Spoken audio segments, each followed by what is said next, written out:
Doug Popes, my brother. Welcome to the Superhuman Life. How you doing? Frank, thanks for having me, man. Dude, I'm really excited, man. I know we were just chatting for a minute here prior to hitting record, but I've spent quite a bit of time in the last week or so, since reaching out, and your story, man. It's one that is very similar to many that we've had here on the show, but I think that there's some key parts kind of in your journey. So real quick, I mean, people are going to get a chance to know you, but you're doing some really incredible things. 3-time best-selling author, trainer up there in your area. Expanding your business online. And I know you got this new thing now that you're helping people kind of get featured on some podcasts because you've taken your journey and you've gotten it to millions of people. I mean, we're talking Today's Show. Correct me if I'm wrong. Impact Theory, millions of downloads on Tom's show, Mind Pump. I mean, you've been with some big time players. So when people see you and they're going to hear this, they're going to think, dude, this guy Doug, man, he's always kind of had his stuff together. But I know the story. You know the story. People listening probably don't. So let's take us back. Go as far back to little Doug as you want, because I know that the adversity throughout your life has really led you to what you're doing right now. But let's take people back to really just kind of take them to the beginning of, this journey and this life path that you're on right now. Yeah, I mean, so Frank, it's funny.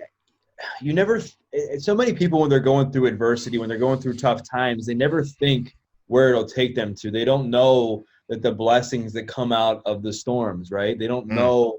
Like, I'm going through some adversity right now. I'm going through a breakup. So right now, it's hard, right? It's challenging, but I know there'll be some blessings coming from it, down the road. And, growing up, I grew up in a divorced home. My parents got divorced when I was 5 years old. It was a tumultuous divorce, a lot of fighting, a lot of tension, right? And I had no self-awareness, obviously, back then, being a kid, of how is this going to affect me in 10 years, 5 years, whatever it is. And what ended up transpiring is I just started to get depressed because I was like, well, what's wrong with me? Why are my parents not together? This is back 25, 26, 27 years ago when everyone's parents were together. The divorce rate wasn't, you're more likely to get divorced than you are to remain married in today's society, right? Which is really sad. And it was a lot different back then. So, and plus I was a lot heavier than I am now. I was completely uncoordinated, had no balance, had no athletic ability, but I love sports. So I was always cut from the sports teams. I was always the guy who would never get the last shot in basketball. I was always the guy who wouldn't get picked. And so add that layer onto my already insecure self, and I start to get depressed, and I start to really have such low self-esteem. I start to be asking myself a lot of questions like, what's wrong with me? What's happening to me? Why me? Why me? And it just would show. It was an easy target for being bullied and picked on in middle school and in high school. I never got any girls. So I had no confidence in myself. So why would I? And I guess looking back now, knowing what I know about energy and in yourself, why would I be blessed with adding somebody else into my life when I couldn't even be content with what I had in myself? Yeah, and you're describing a really difficult circumstance. I mean, understanding addiction to the level that I do now. You're talking about 5 years old. In the very early stages of kind of childhood development, having to deal with this tumultuous situation, the family, the breakup, a lot of anxiety just caused based upon the environment and relationship that you're already in. So, we know, looking back now, that that kid, if he doesn't have somebody interject very soon, is on the path to where we know you go. You were set up, not the best way. You're really set up for failure with the kind of environment that you're describing here.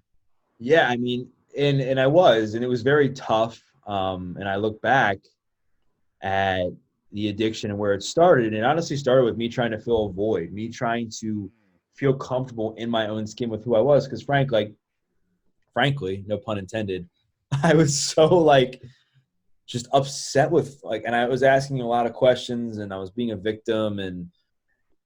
And so I wasn't comfortable with who I was. I wasn't comfortable in sitting in pain. I wasn't comfortable in feeling my feelings. I wasn't comfortable in my emotions.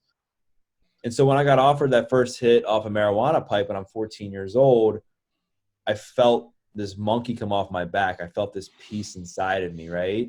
Mm. And it wasn't like I was even chasing anymore like the high. I was chasing the numbing feeling, right? Because I think Yeah. so. I think anybody, if you ask anybody who does drugs, there'll be a select number of people that are like, oh, I just love like the taste of cocaine or heroin, whatever.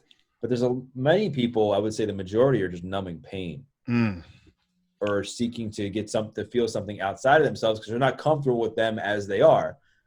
And the more I started smoking, the more I realized like, wow, like I don't have to think about anything. Like, so what if I'm getting bullied? So what if I'm getting picked on? So what if my family dynamic sucks? So what if I'm bouncing from job to job as an early teenager? So like, so what? And what that did was anytime I wasn't high or under the influence, I struggled and I needed to keep getting that fix. Anxious, anxiety, I'm assuming, right? Is Anxiety ridden. Yeah. I mean, I started getting panic attacks when I was like 17, 18.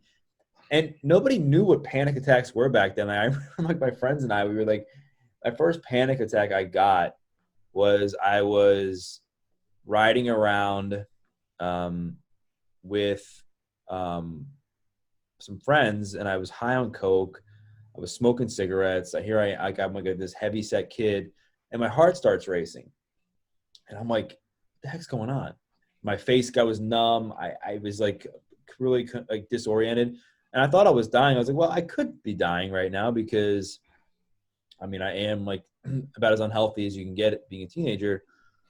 But really I went to the emergency room, what happened was I was having a panic attack. And I created this phobia, I guess you would call it, that I couldn't smoke pot anymore without having a panic attack. Like I was always more nervous then of having the next panic attack, more so than actually getting the panic attack. I was like, well, when's the next one going to come? And I couldn't ride around and smoke pot with my friends anymore because I just was like, what am I going to do? I'm going to get a panic attack. I'm embarrassed. Like I would have to like pull my car over, have my friends drive. They would be like, go read your book. Like my panic attack book or whatever that I had, like, and they would kind of joke with me, rightfully so. I mean, whatever, what were they supposed to say? But I didn't want to lose that friend group. So instead of me making the wise decision, which was like, I don't want to change. I mean, I can change my friends, go hang out with people who bring the best out in me and other people, or I can just, and not have to rely on drugs. I'm going to sit in this same cycle with my old friends and continue to do whatever I need to do the drugs. So for me, I began experimenting with painkillers, right? And a 5 milligram Percocet to self-medicate my anxiety and my ability to then continue to smoke pot with my friends snowballed into a 300-400 milligram a day oxy habit. And then, amongst that, I have to then support that habit. How am I going to support that habit? Well, making $7 an hour washing dishes or cooking isn't going to support that habit. So I turned to selling drugs, and not just like enough to support my habit. It was pounds of pot a week, like, making thousands of dollars a week selling pot.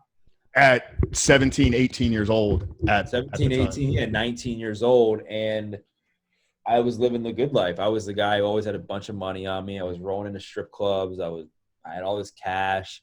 My phone was blowing up nonstop. Like my phone was always ringing. So I felt wanted. I felt needed. It was like this yearning for love that I never was able to fill myself with inside because I didn't have that I didn't feel it from my parents. I didn't feel that for myself. Go ahead. Where was your family at, during these years? I know you talked about the split and the break. Did you stay kind of in, like, did both parents stay involved throughout your teenage, childhood and teenage years? And if so, like, were they aware of kind of the state and circumstances of your life at this time? Yeah, I mean, so my dad and I never really saw eye to eye growing up. So I'll just say that my mom, was raising three kids. I mean, and my dad was obviously raising three kids too on his own time, but my mom like really took the divorce, I think, a lot harder than my dad did. I mean, at least on the outs externally, right? Yeah. And she kind of knew I was smoking pot. And so I, again, wanted to fit in and do whatever it took to maintain my friend group. So when I was like 15 and a half, I had a party when she was in the hospital. Mm-hmm. And like a couple weeks later, she caught me smoking pot on my 16th birthday and ended up being kicked out of her house and then shipped to my dad's house, thinking that would like me pulling myself out of this environment and then going 30 minutes north, changing schools immediately would get rid of my drug problem. But really, I just met new friends because I hadn't changed. I met new friends, new connections. I was in a really rural area where there was nothing else to do but do drugs. So that, I think, made the situation even worse because now I had even more trauma from being kicked out of my mom's house, even though like, I mean, at the end of the day, I made those choices to do that. I wasn't a prince. And so fast forward into my late teens, I was, I got kicked out of my dad's house, right after I graduated high school. So like my relationship with my parents was very, very tense. Got it. And so here you are. I mean, yeah, parents, you're 19 at the time, feels like the world is literally in your hands, a strained relationship with parents. So I don't need them. I got this thing figured out. Probably thinking like 19 years old, I got this world figured out. More money than you probably knew what to do with. You talked about the feeling of being needed, huge right there. Like, especially coming from where you are with, not really feeling loved as a child. So, I can definitely, understand just based on personal experience, but then really just looking at kind of where you are, like how this continued to feed your addiction and led you to really at the time, which you thought was the end of your life. But there was a particular, I think it was a Cinco de Mayo day incident that really changed. It was the biggest day of my life, man. It's like, even like now, I think of it more important as my birthday was in Mayo 2008. Because, as believers, as the day of like being reborn and rebirth, like it's very important, right? And even though like I didn't really find my faith then, it was the beginning of it. And Cinco de Mayo 2008, everything kind of came to a head. I had been in this roller coaster of despair, right? Of like up, down, up, down, up, down with my life, where I was like, oh, I'm good. I'm getting high. I'm selling pot. I'm selling drugs. I'm doing drugs. I'm living the life. But all of my profits are going up my nose. All of my profits are, going towards women in strip clubs. All my profits are going towards cheeseburgers and donuts. Like, and I still wasn't happy. So as we know, when you're doing drugs, your choices that you make, you forget to like do the simple things. And for me, one of the simple things was changing a busted headlight I had in my car. That all my friends, parents, everybody knew what I was doing. Like I was very well known in the area for selling drugs. Like, I mean, when my name would come up, like they were like, oh, because it wasn't, I literally was the guy who was providing like, an entire county almost with drugs, pot. And I think people, honestly, my friend's parents like saw this kid too, saw me, and they say I had a lot of potential. I just was like so broken that they all kind of, I don't want to say they felt sorry for me, they took me under their wing. And the reason I share this is that my one friend's parents did that. They were almost like a second set of parents, and they were like, you better change your headlight, man. Like, you're selling drugs, you're riding around, like drug dealer 101, like make sure everything is like working in your car. Yeah.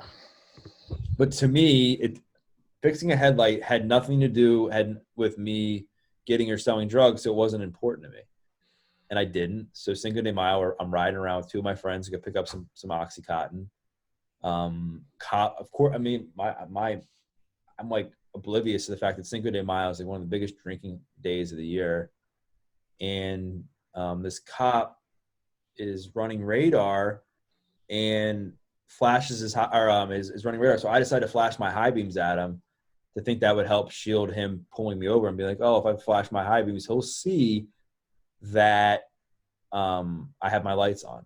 And of course, it gave him red flag to pull me over. He pulled me over, and one thing led to the next. He started searching my car, and he found a half pound of pot, $2,000 in cash, a scale.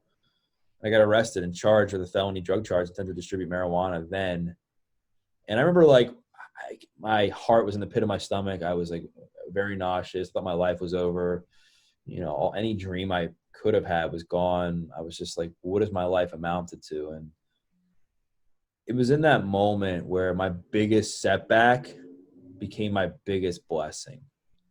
And I think that's important for the listeners or for people who are watching this to understand, because I look back now and something in that moment was one of the most painful, horrific, negative things ever. But I look back now and it was like the most positive thing that's ever happened to me in my entire life. Now, were you aware of it at the time? I know we talked at the beginning here about even going back to 5 years old, how that happened for you, not to you. But going through this in the present time, you're not into the development, personal development growth that you're into now. So were you aware of it at that time of, okay, this is one of those setbacks, but I know on the other side of this, it's like my world is going to change? No, not at all. No. I was like, my life's over. Like I was having suicidal thoughts. I was still doing drugs. Like a lot of people think that when something like that happens, it's a wake up call. And you're like, wow, I'll just stop doing drugs. I'll just stop. But no, I was like, I need more, because now there's this extra layer of pain I have to numb. And you've been running from pain your whole life. You've conditioned yourself. You've built that. We know now a neural pathway. We built that neural pathway in your brain to run from pain by doing drugs. I mean, so yeah, I could see that that's obviously going to be a challenge. Yeah. And, so I get bailed out of jail, and of course, when I get bailed out, I then owe a drug dealer like $5,000. He was threatening to kill me and all this stuff. And I would think, you'd think I would either try to check myself into rehab or find an outlet to stop using, but I didn't. And I just kept using and using and using. And I literally would have like a line of Coke and a line of Oxy in front of me and like snort it and be like, I hope I never wake up. Like, will people miss me? Because I was so broken, man. I was like, well, what's going to happen? I mean, I'm going to be a convicted felon. I'm going to jail. I'm probably going to get like beat up. Something's going to happen to me, like sexually. I mean, these are all these things, these stigmas, that I was thinking about, which in my experience didn't happen. But you watch movies, you read, and so the reason I share this is, again, I end up going to court in September, and the judge, they tried to get me to like rat people out. I didn't rat anybody out. So the judge was like, all right, well, I'm going to throw the book at you. And I was 20 years old.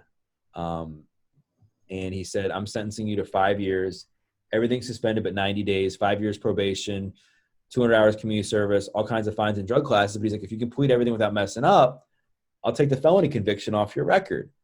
And he's like, and that's important, Doug. He's like, because you're 20 years old, this conviction is going to haunt you the rest of your life. This guilty conviction, I'll give you a PBJ at the end of the 5 years. Well, I end up thinking, I'm like, well, isn't the world it's 2008, the world's supposed to end in 2012. Like, remember that whole thing? And I'm like, what's the point? I'm high in court. I'm going to get high when I get out. So I was like, there's nothing what's going to change. And I remember getting out of court and just continuing to get high. I reported to jail about a few weeks later, my 21st, week after my 21st birthday, crying, just unsure of what was going to happen, continued on my drug use. And I got to jail. And the last thing I did before I went to jail was I snorted like 200 milligrams of Oxy. Like, I was like, all right, might as well go out with a bang.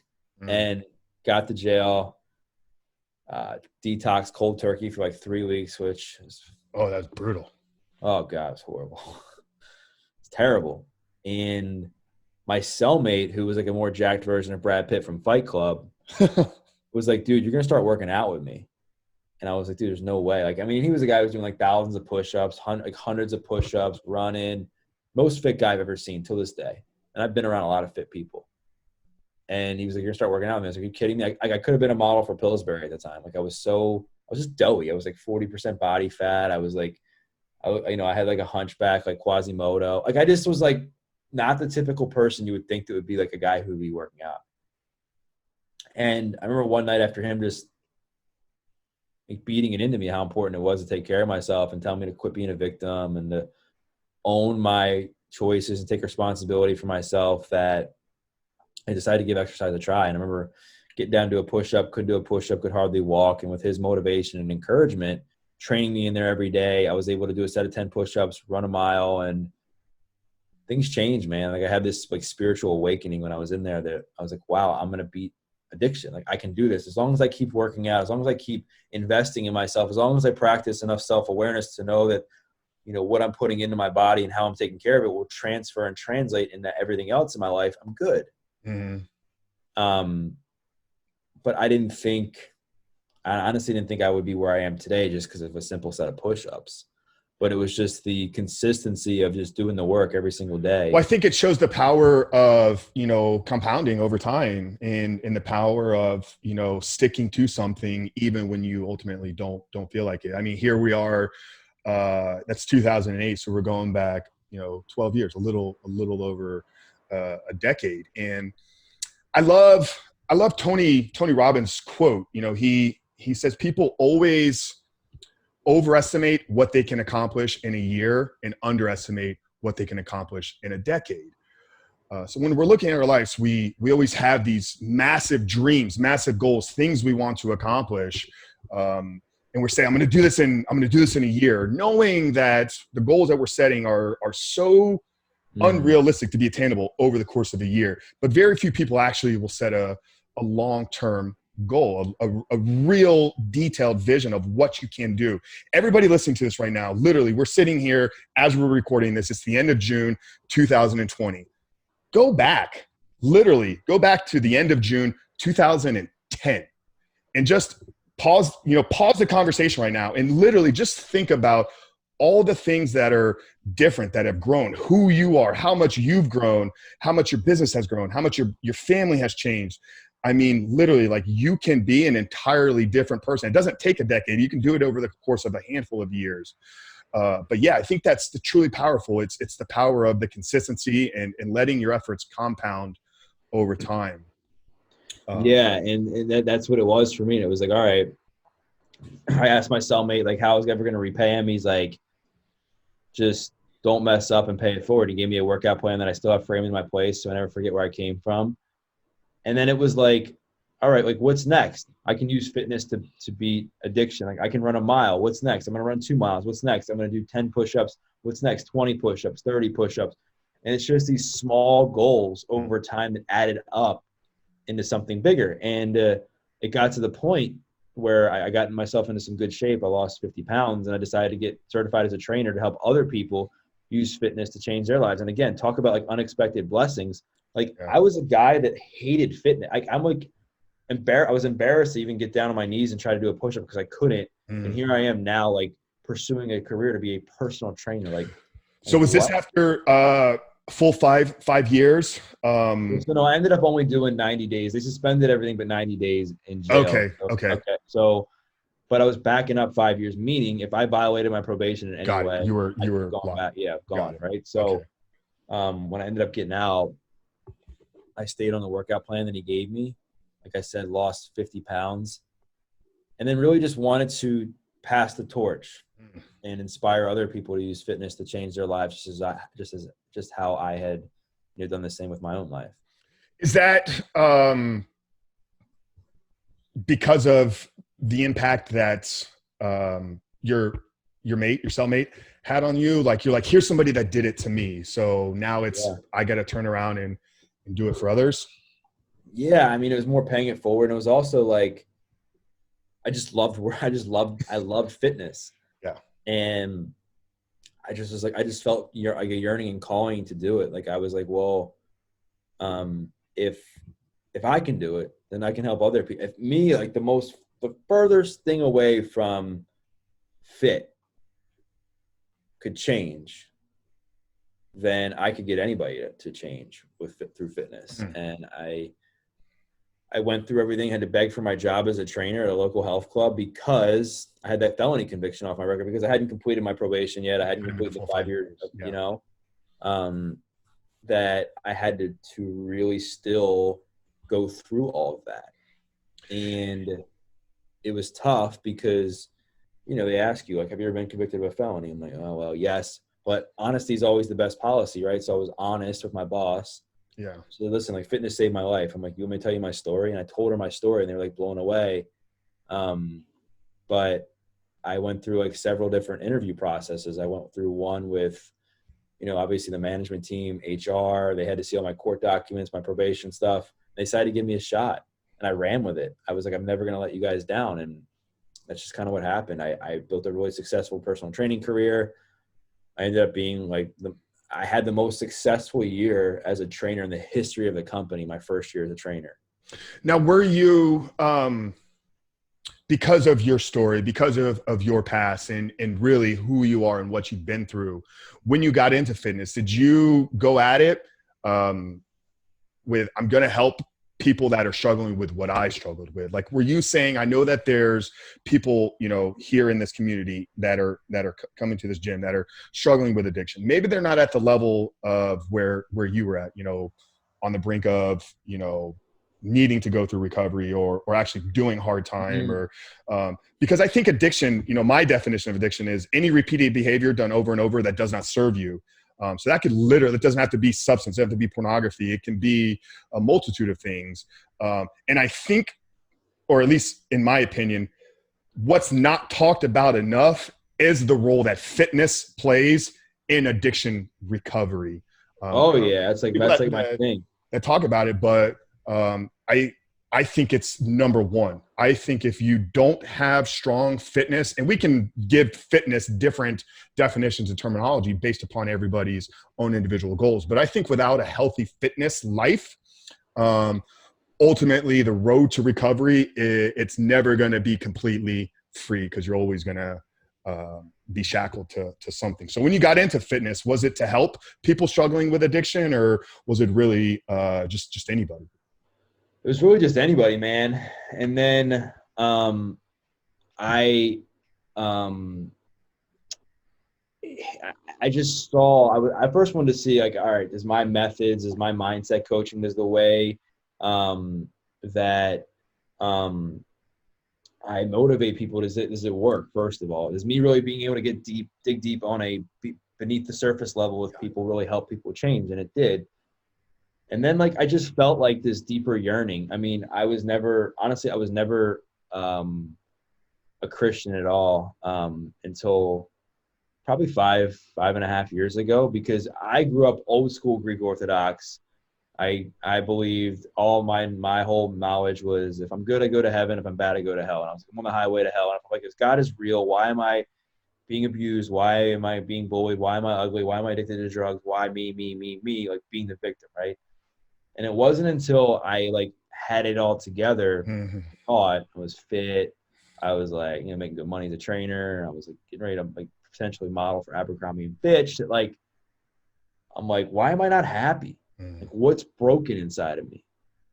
And I remember like one of my mentors was like, you need like some God in your life. Like, and I was just like, you know, screw God, like all this stuff. And after a few weeks of that, I was like, you know what, maybe he's right. So I decided to give faith a try, just like I did with exercise.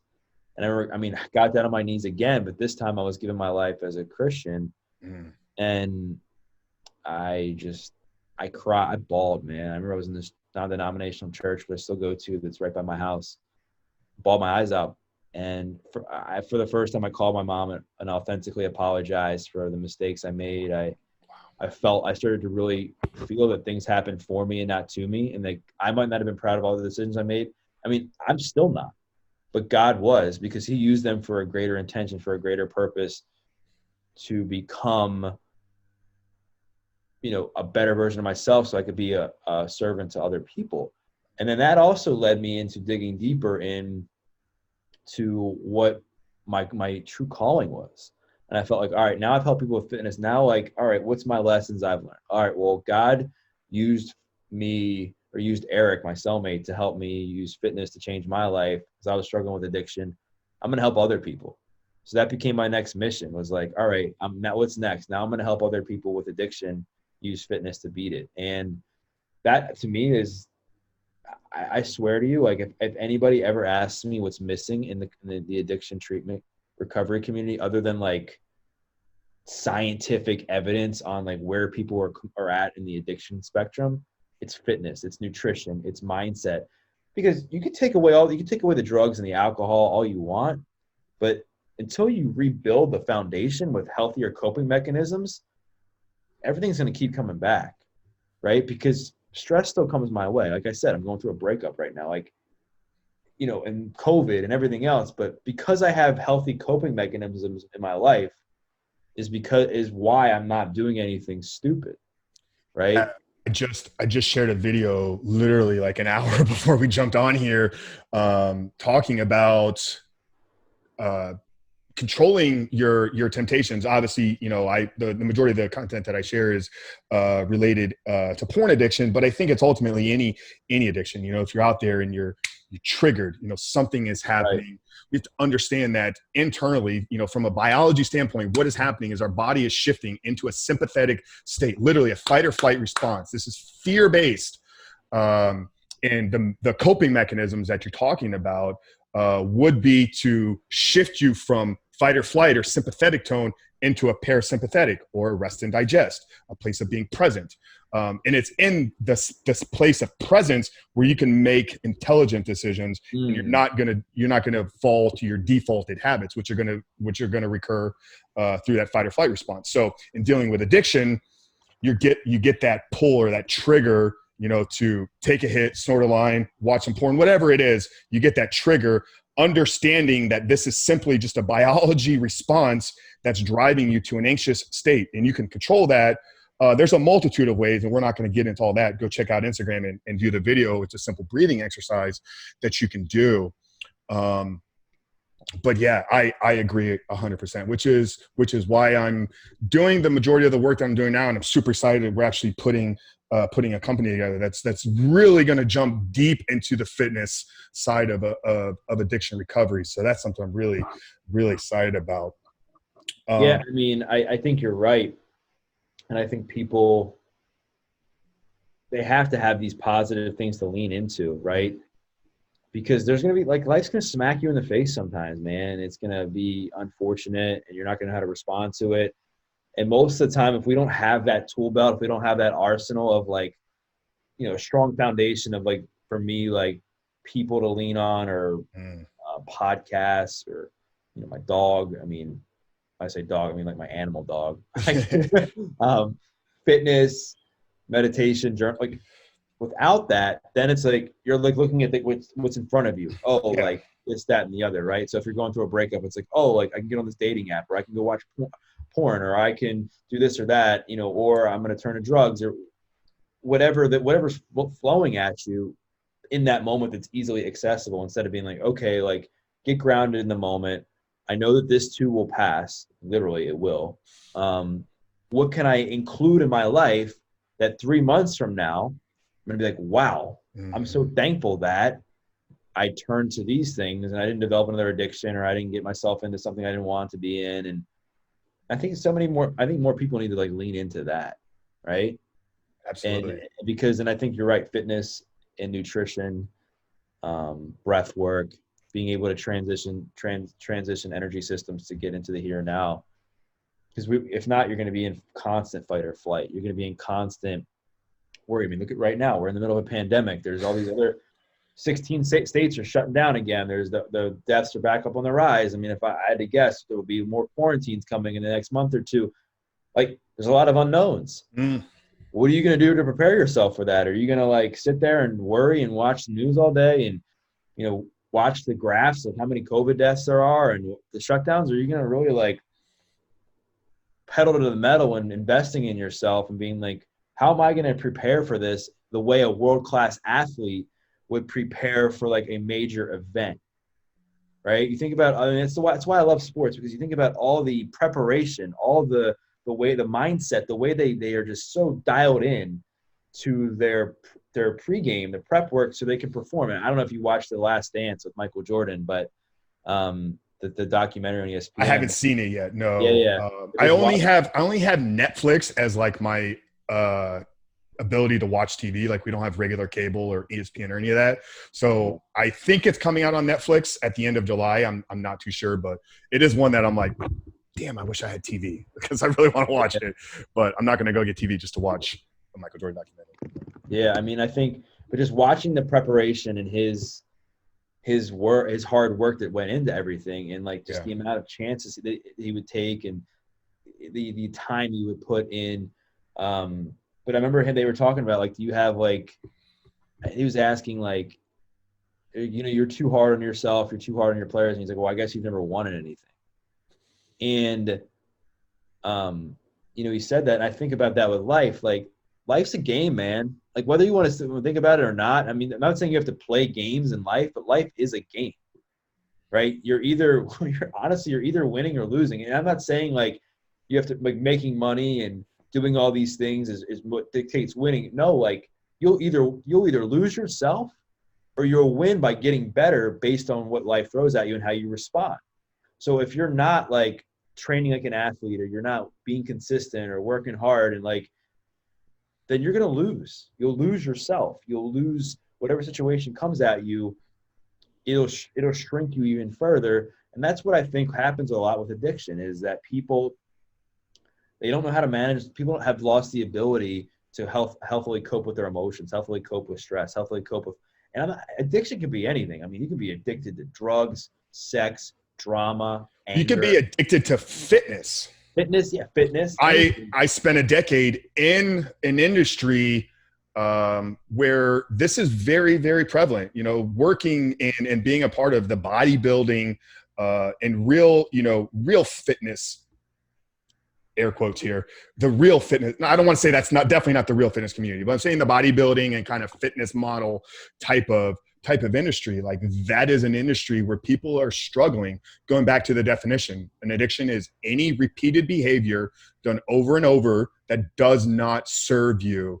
And when you're shackled to a cooler, when you're shackled to, I have to do this cardio because my life depends on it, I got to train for 2 hours. Like, I know there were points in my life when my commitment to bodybuilding was an addiction. There were things that I was doing both in the gym and out of the gym to feed the bodybuilding lifestyle that were an addiction. It had no positive outcome in my life or in the lives of others. Now I've been able to use fitness as more of a tool. And I still have to be careful to not fall back into that. That's just my personality. So have you struggled with becoming addicted to fitness? And if so, how do you navigate through it to make sure that it doesn't lead you down a destructive path? Sure. I mean, I think at the beginning, fitness was my life, but now it's part of my life. Mm-hmm. Like, it was like, all right, if I don't eat right 100% of the time, I'm going to get fat again. If I don't make every workout, I'm going to get fat again. And it wasn't realistic. I was still caught up in that illogical thinking, but that's where like personal development came in. That's where doing a lot of other work on myself came in, because I was able to see that looks aren't everything. Yeah. Do I want to be healthy? And do I want to look good as a person? Do I want to be able to perform as a human being? Do I want to be able to like play with my kids when I'm older,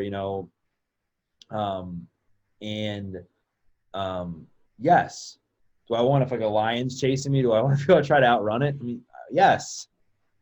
But do I need to be working out all day? Do I need to be like if I don't work out 6 days this week, am I going to lose, and I lose like 1/8 of an inch of my bicep, am I going to like cry? No.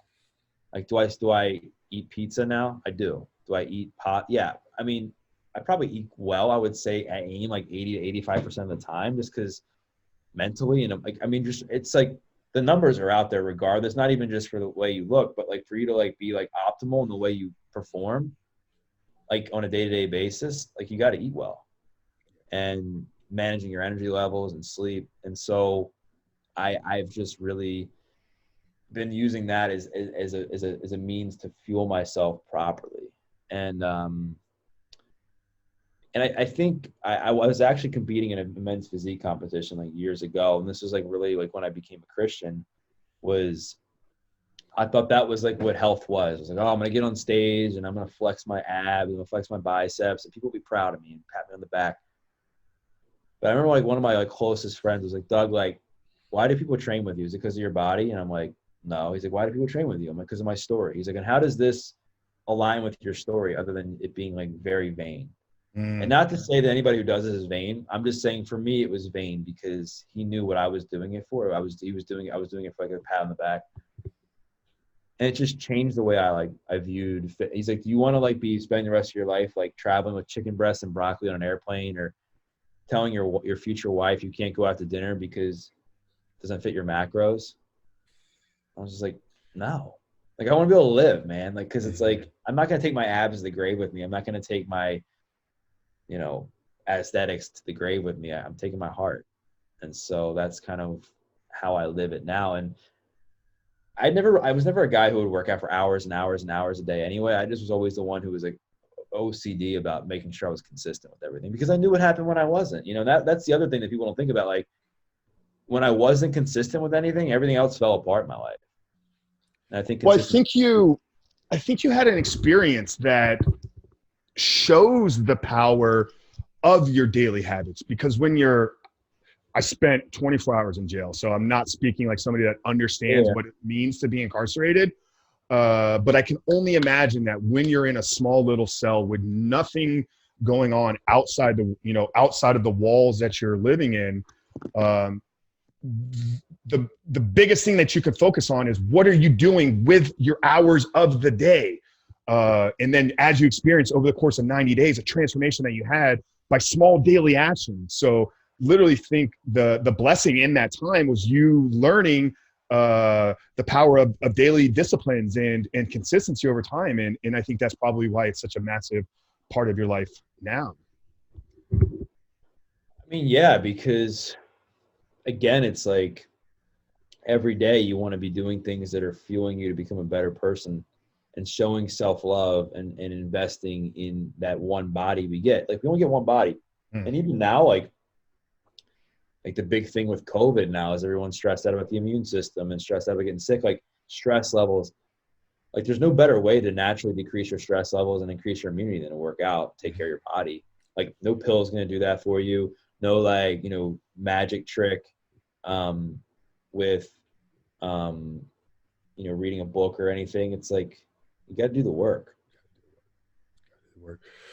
I want to talk about family real quick, because we mentioned best-selling author of a handful of books, 3 books, and I believe it's your second book, Faith, Family, Fitness. And this was after becoming a Christian, obviously. So we talked about the role that your faith plays in you, understanding that everything that is happening in this world is for a greater purpose beyond ourselves, and it's always happening for us and not to us. And then obviously we talked a lot about fitness, but family. What does family mean to Doug now, knowing that where you came from, it wasn't a huge part of your life? So where does family, where do you define it now, and then what role does that kind of play in your life and then in the lives of your clients, and how do you coach them through that? Yeah, I define family as anybody, it's not necessarily blood, it's people who bring the best out in you unconditionally. And I think that also, I mean, with that being said, I mean, as much as I do say that strengthening your inner circle and the people around you and making sure that they're like people that lift you up and are common futures, not common past, and all the stuff I say is true, I also believe that if you don't heal the relationship with like your interpersonal family, it will rot you as an adult. And I mean that. I never thought that. I was like, yeah, you don't need, but it does. Like, you look at anybody who has a history with troubled relationships or troubled anything, a lot of it goes back to the family dynamics. And it's not saying that you have to have this perfect relationship with your parents. My relationship with my parents today is perfect, but I have no like ill will towards either one of them. I have no like anger or dissatisfaction with them. Like I get along with them as I need to. My mom and I are actually closer now more than ever. I walked her down the aisle last year, and my dad and I are working on rebuilding our relationship. And so I think for people listening who think that you can just run away from your family and it won't catch up with you, I'm telling you from experience, it will catch up with you. And you, I mean, yeah, and you can set some healthy boundaries, obviously, and know that you can love somebody from afar and from a distance, but don't just ignore it, and don't put the blame on your parents, because I mean, Tony Robbins, one of his quotes I also love from him too is, if you're going to blame people for all the bad, you better blame them for the good too. Yeah. You know what I mean? So, and a lot of people don't do that. They just blame them for the bad because that makes them feel better, and it takes the brunt of the work off of them. It's like, It goes here. Yeah. I don't want, this has got nothing to do with me. This is all because of you. And I know somebody like yourself is a big fan of it, but one of the most powerful books in the world is sitting right here behind my shoulder. I mean, Extreme Ownership. Really, literally taking responsibility for everything that happens in your life, whether you had anything to do with it or not. But yeah, when you run from the family, when you run from the people in your lives that they didn't mean you harm. Yes, there are people that are sociopaths and are out to do harm to other people, but the mishaps in parenting and maybe not the ideal situation environment raising you in, like, that wasn't on purpose. Like I think it's when you get to the state of maturity and level of awareness where you can look that person in the eye and understand that they were doing what they thought was the right job, and you just taking ownership for your role in that. I know that was huge for me, going back a couple of years now, when I had to start taking responsibility for some of the relationships in my life and just having those conversations. So I appreciate you for sharing that part of, your story here. Yeah. I mean, it's, anytime you need to step back and look at, like, you're the problem, but you're also the solution. And like, who's the common denominator? I mean, there's a lot of people that are, there's, oh, my parents, oh, my marriage, oh, my job, oh, my this. And it's like, well, what about you? Like, what's your role in this? More than likely, it's probably you. Like, I mean, and I'm not saying that there other people can't harm you, but like, what was your responsibility in this? I mean, I think that's the best way, is to just say, okay, like, because here's the one thing I've learned is that when you take control off of yourself and push onto somebody else, or blaming, you lose the power and the ability within yourself to move forward in a productive way, because you're so worried about everybody else, and you're so easily triggered to just point the finger at somebody else, instead of like looking within and being like, you know what, like, this one's on me, or everything's on me. And that's kind of how I look at my life right now. I mean, it's like, you have to take responsibility. You have to take ownership. You have to be the captain. You need to be the captain of your own ship before you can start to bring other people onto your ship. Yeah. What's it? Jordan Peterson's, like chapter 5 or 6, clean up your own room. Yes. Before you criticize the world. And I had a conversation on Father's Day with somebody about that, not to make this all political, but he's like, so anti-Trump. And I looked at him and I said, what are you doing? And I didn't want to make it confrontational, but it was one of those things, man. If your stuff is not together, like, you don't have the right to criticize anybody else. I think, and that's the thing, like, not to get political either, like, everybody knows, like, Trump's like an easy target for people to like throw darts at, right? Just because he, the way he acts, right? But a lot of times I think people, and I'll say the same thing about whether it was Barack Obama, Trump. The most impossible job in the world is the U.S. presidency. But it's easy to point the finger at somebody else when you don't have your own house in order. Yeah. Right. So many people, they don't have their own house in order. I remember I read Kingdom Man by Tony Evans. Anybody who's wants a good, like, Christian-based book on how to be a better man of God. It's the best book one of the best books I've ever read. But anyway, he talks about, like, so many people will like throw a stone at somebody else's house because they can't figure out their own house. Yeah. It's easy to point the finger at somebody else. And like, if you're going to let one person, I don't care who it is, control the trajectory of who you are as a person, like you're going to get yourself into some massive trouble. You're muted.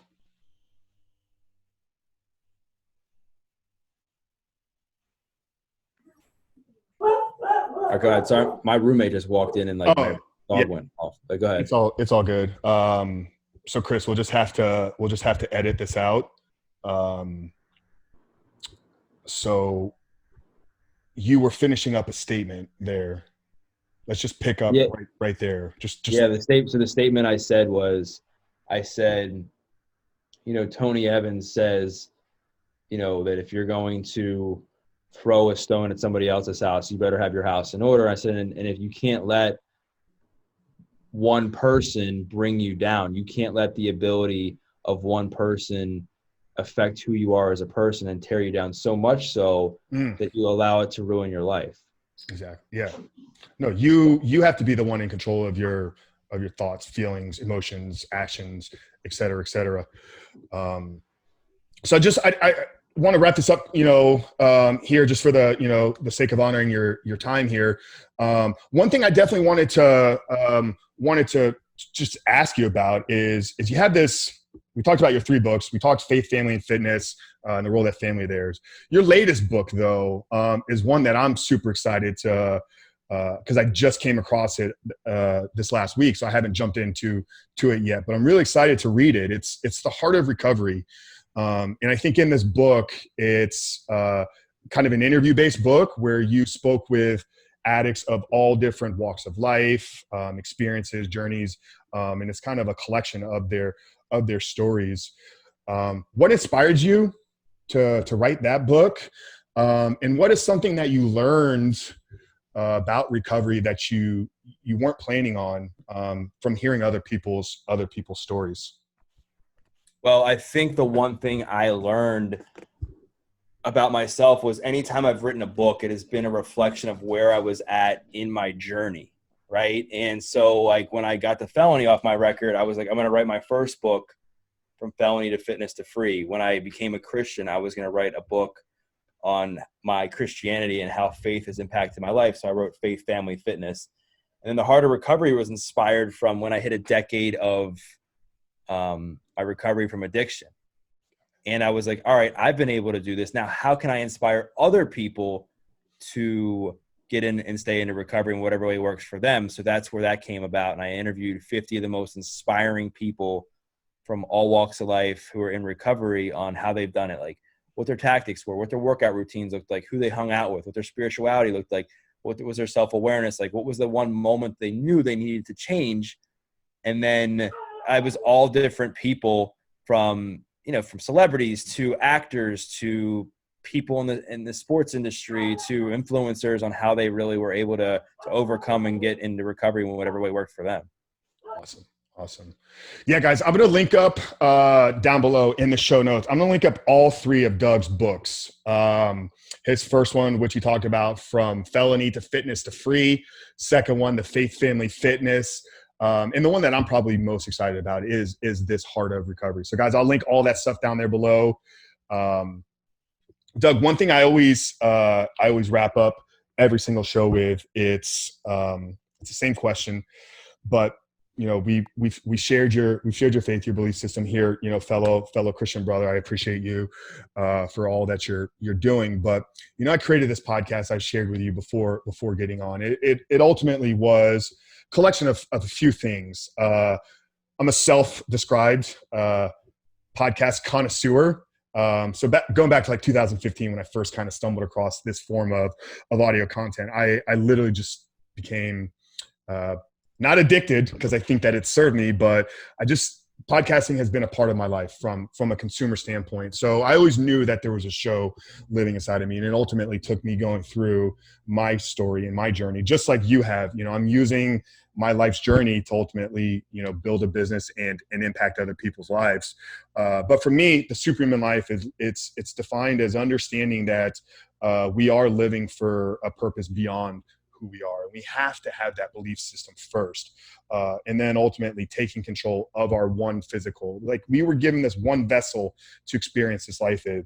And when we combine two of those at the highest level, then we can create our own superhuman life. So it's not like a way of life. For me, it's like a belief system. But I always ask every guest, like, if you had to define living a superhuman life, how would you define it? I mean, I think for me, what I would say is that I'm aligned mentally, physically, spiritually, and emotionally. And I am not only becoming a better version of myself, but I'm helping others become the best version of themselves too. I mean, that to me is what it would define living a superhuman life. Awesome, dude. And you're definitely doing that. So, where can people find you? Where are you hanging out the most now? Obviously, we're going to drive them and direct them to your books, but other channels, other platforms where people can find your stuff. Yeah, I mean, I'm really right now on Instagram a lot at Doug Bopst, and then the Adversity Advantage podcast is where I produce weekly content every week to help people use adversity to become, into their advantage, really, to help use the hard times to make it into something positive. And then just DougBopst.com's got all my info, my media stuff, and more about my story, my books there too. Awesome. And biggest thing you're excited about for the second half of 2020? Can business, personal, can be anything. What's the number one thing you're looking forward to crushing these next 6 months? Helping people get on the more podcasts that they dream of, man, because I think it's a big, as you just talked about, podcasting is a huge opportunity for people. And I think people are now more than ever there's going to be a lot of stories that are coming out of this pandemic, a lot of positive things that people are going to be wanting to share, entrepreneurs, everyday people. And I'm just excited to help people do that. Amazing, brother. We'll keep it up. We're definitely gonna direct people to you. Guys, thank you again for tuning in. You heard it here from Doug. Finding freedom through faith, family, and fitness. It doesn't matter where you are, what you've been through, what you're currently going through, or where you're sitting at this time. Through a series of small actions done daily, consistently over time, the ultimate result is going to be that freedom that we're all looking for. So, Doug, thank you again for coming on today, brother. I know that this is going to help and inspire a lot of people. Guys, if you're out there and you have not done so yet, if this is your first time listening to Superhuman Life, first off, just want to thank you for tuning in. And how can you help us? How can you support the show? Two things. If you resonated and connected with today's message, share this podcast with as many people as possible. And secondly, to help us continue to grow our audience and grow the reach of the show, if you can leave us a 5-star rating and review, either on iTunes or whatever podcast platform you are listening to, that'll just help us get more listeners to hear this message here. But other than that, guys, Frank Rich for Doug Bopst, helping you find freedom through faith, family, and fitness. God bless, and we love you all.